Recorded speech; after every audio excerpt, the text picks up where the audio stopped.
याच्या तो यश महिमा याच्या शेवटी एवं प्रबुद्ध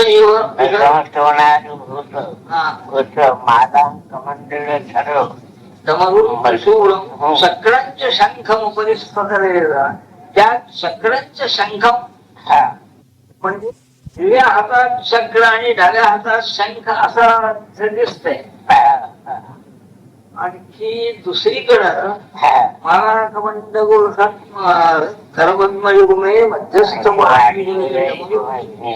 यशस्थ ऊर्ध्वकडे शुभ शंख चक्रे असं म्हणतात. म्हणजे उजव्या हातात शंख आहे डाव्या हातात चक्र असं दिसतंय. तर ते चक्रांच शंख उपरिस्थ असं म्हणते. पण तशी काय वेगळी वेगळी रूप आहे वेगळी रूप गुजरात मध्ये एका ठिकाणी पाहिलं विवाहामध्ये दत्ताची मूर्ती आहे खाली तळघरामध्ये तर हातात कमळ आहे. कमळाची दिसत नाही कुठे पण तिथे मूर्ती विष्णूंच्या ह्याच्यात शंख चक्र गदा पद्म म्हणतात. विष्णूंच्या हातामध्ये चार पद्म जात आहे तसं इथं असेल.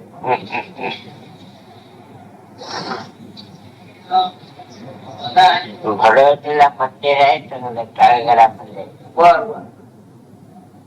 ते मूर्ती उभी असून हातामध्ये कमळ आहे.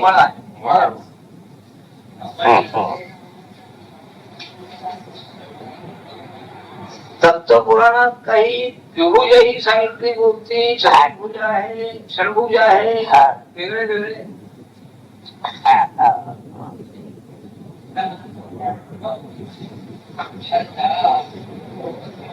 द्विभुजाही सांगितले.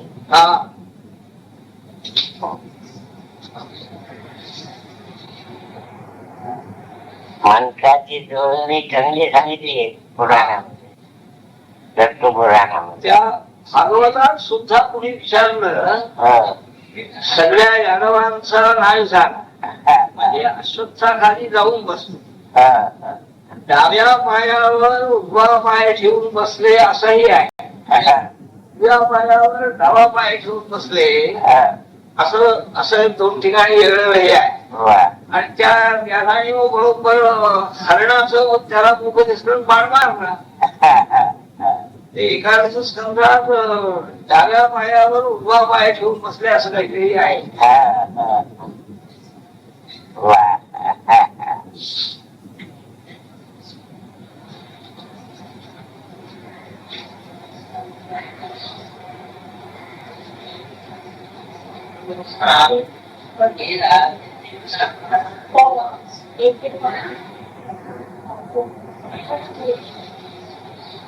साईबाबांचं ते तसंच होत.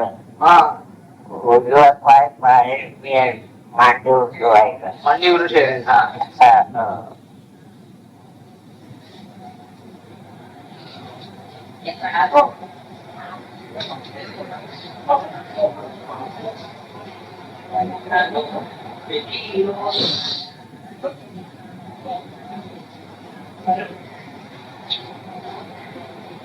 संपत आले ना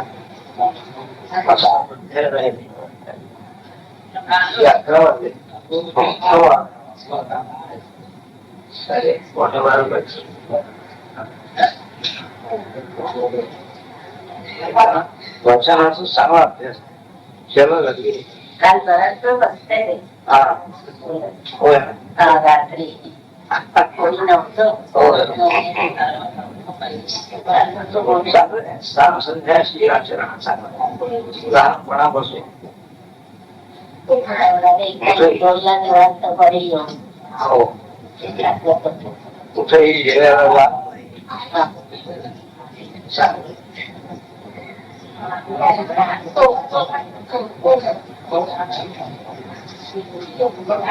आता दत्त पुराण वगैरे लिहिलंय त्याच्यामध्ये आत्मपूजा नाहीये. पहिल्या पोथीमध्ये होते हो हो दिशाश्रीमध्ये छापले वाटतं. हो देव प्रबोध आणखीन आत्मपूजा हो दिशाश्रीमध्ये हा ते पहिल्यापासून छापले. असं ना हो हो वा ती वेदपाद स्तुती आहे. हा मेघपाद स्तुती आहे दत्त पुराणाच्या आरंभी वेदपाद स्तुती आहे. अग्निवेळे हो. मधून आहे आणखी विषास्तीच्या आधी पूजा आहे वाटतं. हा, हा, हा. अचिंत्यस्य बुधोभ्यां घोरावाहनचा हा, हा, हा. आणि समज नाही म्हणत. हा, हा. आवाहन करायचं म्हणजे सगळीकडे जाईल आवाहन कुठलं करायचं. हा, कुठे गेलायचं? हा, हा, हा.